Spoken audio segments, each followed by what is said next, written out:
Relationship failure reason number 2, unmet needs. What does that mean? Have you ever heard of back in the old days, and in case you're curious, that squawking is my macaw. And of course, over my right shoulder is my Amazon. Have you ever heard that in the old days there were arranged marriages and they actually really worked?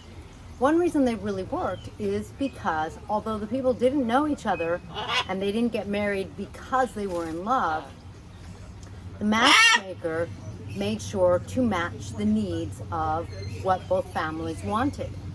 And if those needs matched the needs of the couple, then we've got a case where both people are going to get what they want, and love can blossom from that.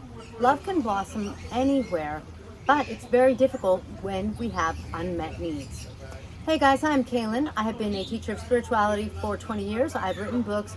I have led journeys all over the world. Some of my favorites, or one of my favorites, was to Bali.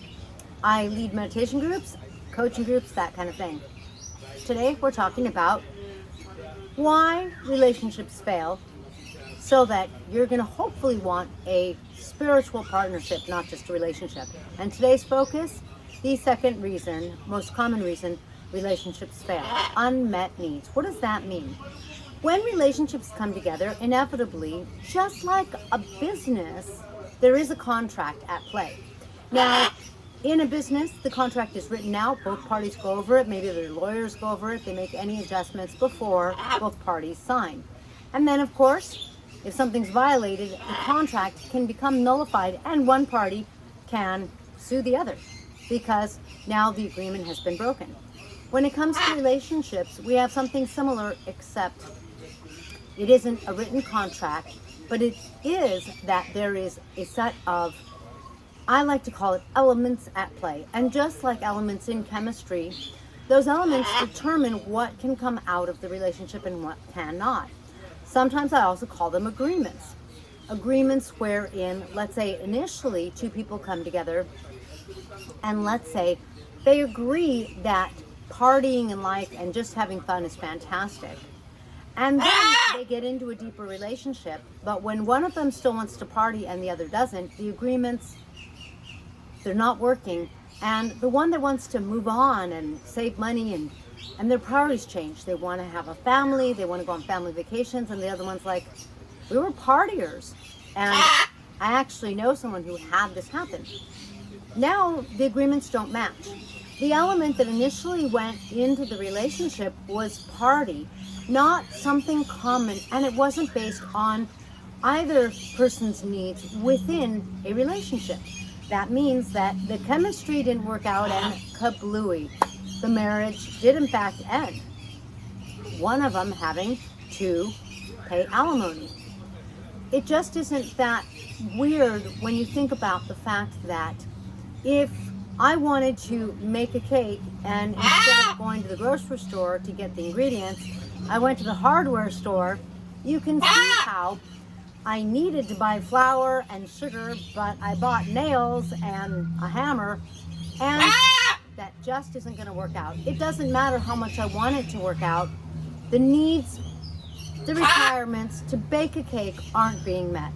When you don't know what it is that you want out of a romantic relationship, and you go and you acquiesce to a relationship, you enter always based on some sort of element, and always probably with some agreements at play, then you have to look to see what elements you've got at play, because they may or may not satisfy your needs. And this is why some relationships will fizzle after a little while. Kind of like where people go, oh, we kind of had fun, but it's not going anywhere. That sort of thing. Why? Because either one or both people haven't looked at what they really need. How do you fix this? Well, of course, you look at your needs. You spend time getting to know yourself. And you get to know within yourself what you need out of a relationship. Now, what I need out of a relationship versus what you need versus what my Amazon Ursulus needs and what my squawking macaw needs may all be different.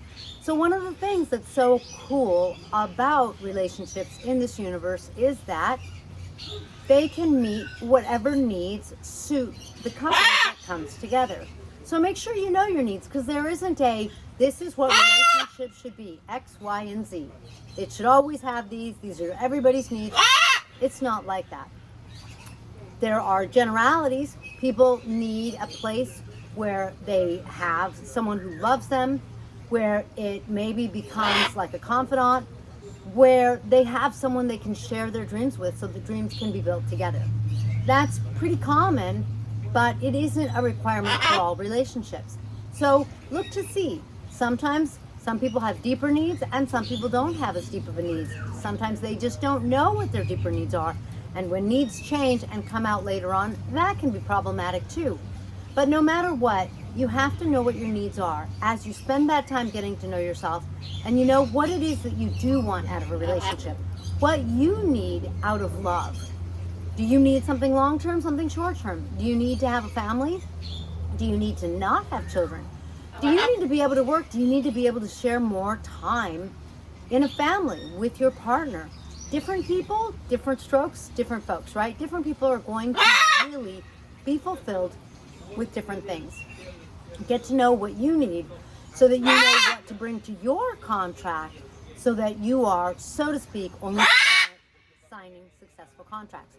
That is how you're going to avoid one of the biggest reasons that relationships fail.